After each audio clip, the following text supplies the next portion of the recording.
Welcome back to a brand new season. Chime City B, Baltimore's best damn sports show, is back. Me and Jordan are here to break down week 1, and we're going to talk about the week ahead too, as well. And also, Maryland ranked for the first time since joining the Big Ten. Let's get down to it.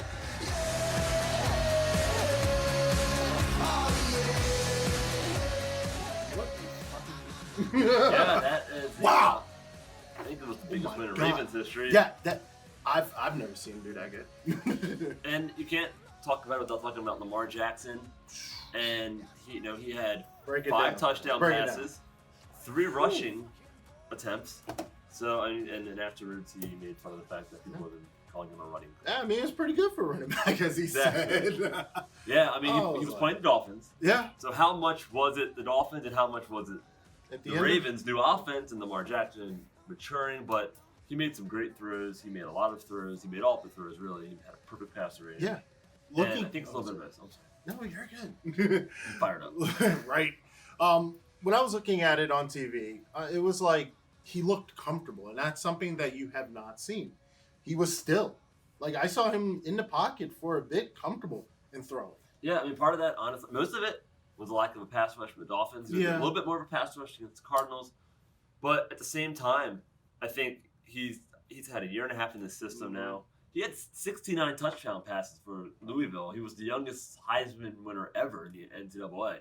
You knew the boy can throw. I think he just had to prove it. Mm-hmm. And the Ravens let him do what he did best last year so that they could win football games. That was, run when there wasn't a receiver open within the first couple seconds. I think now you're kind of seeing his development, and I'm excited to see how it goes. I think, honestly, against teams that kind of forced him out, even more dangerous. Because if you're a safety or a linebacker, you've got to make a big decision. Do you come up and try to defend the run, or do you defend the pass? Because I think he's going to kill a lot of teams with his legs. Yeah. Eventually. It just didn't happen this week against Miami.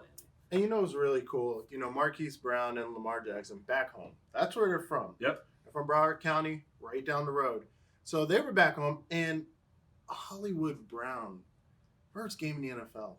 Yeah. 2 massive touchdowns. First 2 catches of his NFL career. I didn't know if that boy was a rookie or if he had been in the league for 3 years. I mean, and this is a guy that did not have many reps at all. I think he played the first quarter or so against the Eagles in week 3. He did 2 punt returns against the Redskins, but didn't see the field offensively. Yeah. So you didn't really know how he was going to play. He actually missed practice on Friday. He was up in the air injury report wise, even though Harbaugh said he was going to play. Yeah. So I mean, he came out and he looked fast. He's obviously the fastest player in the NFL, and it showed on Sunday. He's going to burn a lot of teams.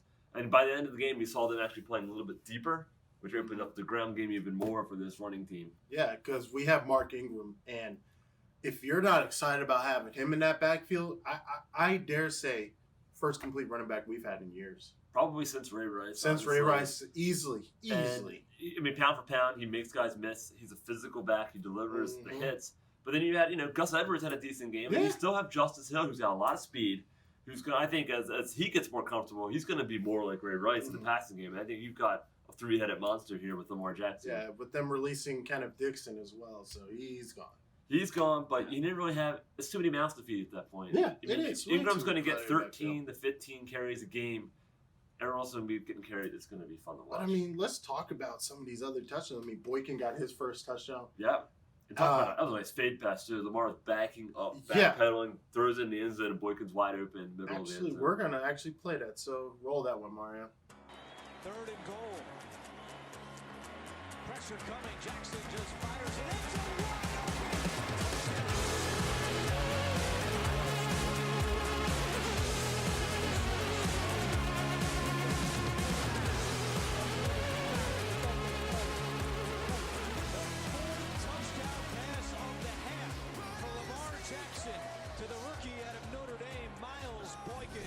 It's a wide are pouring it on. Early pressure by the Miami Dolphins, and Miles Boykin just staying alive. He starts to go to the corner. When he comes back to the outside, he's thrown open by his quarterback in good communication. That was some video game shit. Like, that was wild. Yeah. I thought Boykin's touchdown catch kind of got lost in the hubbub around Lamar and around, Marquise. And Andrews had 8 catches for over 100 yards and a touchdown. Fantasy darling, thank you for keeping me in that game. And then the Ravens defense was pretty much playing lights out, pinned their ears back rather, flying around the football. Lost Jimmy Smith for a few weeks to a knee sprain, but he's going to be back before the season's over. But how good? I mean, how much do the Dolphins test the Ravens' defense? How much are the Ravens hiding what they're going to be doing? They play the Chiefs in 2 weeks. I think that's when you really see the blitz packages come out. That's when you might see even a deeper offensive package. I think you're seeing the top of the iceberg right now because they're playing two of the worst teams in the league in the Dolphins and the Cardinals in back-to-back weeks. Going back also, I want to go back to the receiving core. You have Boykin and Brown, two of the future stars of the Ravens. Yeah. And it was funny coming out of preseason. And of course, we all talk about it. You can do something in preseason that may not translate to the regular season. And I thought Boykin was actually going to be the more productive running back week 1. I would have put money on it. Not knowing what Hollywood Brown could do outside of what he's done in college. I didn't know how that was going to translate to the NFL. But after seeing what I saw, it's going to be interesting. I think Boykin's more of a sideline guy. He's going to get some tough catches inside. A big body. He's going to be huge in the red zone. But I think what you saw at Oklahoma with Baker Mayfield and Kyler Murray, what you're seeing now with a third Heisman winning quarterback, is that he can catch the short pass and take it to the house. He can catch the deep ball, take it to the house. He had a real short catch the other day, on Sunday rather, where he made a couple moves and got 3 or 4 yards just because he shifted. You don't see that in the NFL. These guys are too good. And it's that 22-mile-an-hour speed that he's got that's just popping off the screen. It's insanity. And, I feel like Mark Andrews is a little quiet early in the game, but once he exploded, it's not really his fault, though. The Ravens were scoring it really wasn't. They the football almost, it seemed. But even still, he managed to prove why like I said last year, I think he's going to be one of the best tight ends. I think it's still, of all the receivers, I think that's the best relationship is Andrews and Lamar. And even though it was RG3 that threw the touchdown. True. But he's going to get a lot of work, especially late in games. And once Lamar Jackson starts running a little bit, or at least flush from the pocket on a few occasions, which is going to happen against even a remotely good defense, you're going to see Andrews becoming that safety valve underneath, because he's a tremendous mismatch for anybody who plays him. He's nothing but a giant receiver. Exactly. Like, he's not your typical tight end. And it's funny, you can call the Ravens almost like the tight end whisperers. All our tight ends are prototypical look. That, Mark Andrews, Pitta, Heap, these big body, essentially receivers.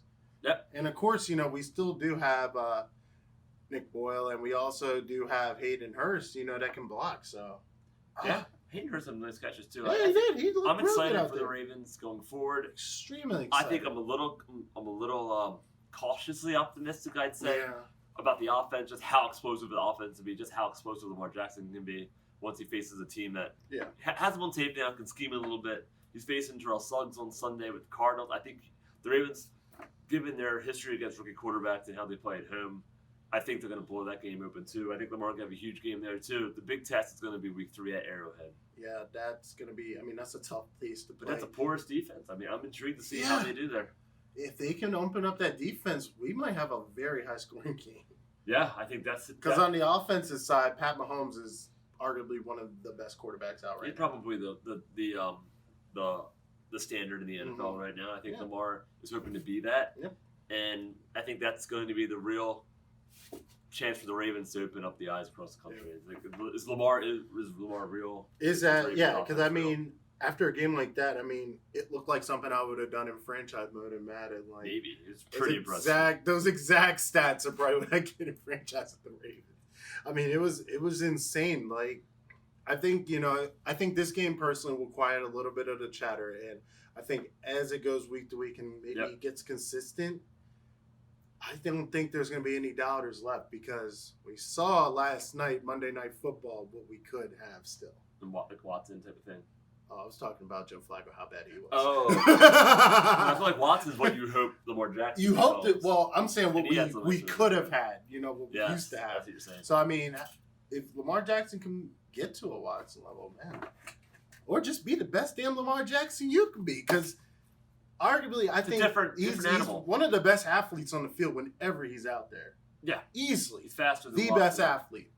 So you factor that in with some comfortability in the pocket, keep these O-linemen up, because that's stabbed us in the back so many times in the past. True. Unhealthy O-line. As long as the O-line's healthy, Lamar Jackson can stay up and make decisions like he did last week. I dare say, I'm not going to make predictions yet. It's too We're early. going to wait. We're going to Week wait. Ravens win a We'll blowout. talk next week. And see how it goes. Yeah. But on to other news. Just down 95 on the past 4. Another blowout. Another College blowout. Park, Maryland. Maryland Against the number Terps. 21 Syracuse. Maryland wins. Wow. Big time. And this is the second big win. Of course, the first one being against Howard. And, Right. nobody didn't see that coming. Like, that's obvious. Like, it's Howard. But, of course, Michigan almost getting beat by Army is this is why I love college football. But this is a Syracuse team that Yes. beat Clemson 2 years ago, took them to the wire last year, and Yep. Maryland just put 63 points in them. It's Loxley. absolutely remarkable. Josh Jackson, transfer from Virginia Tech.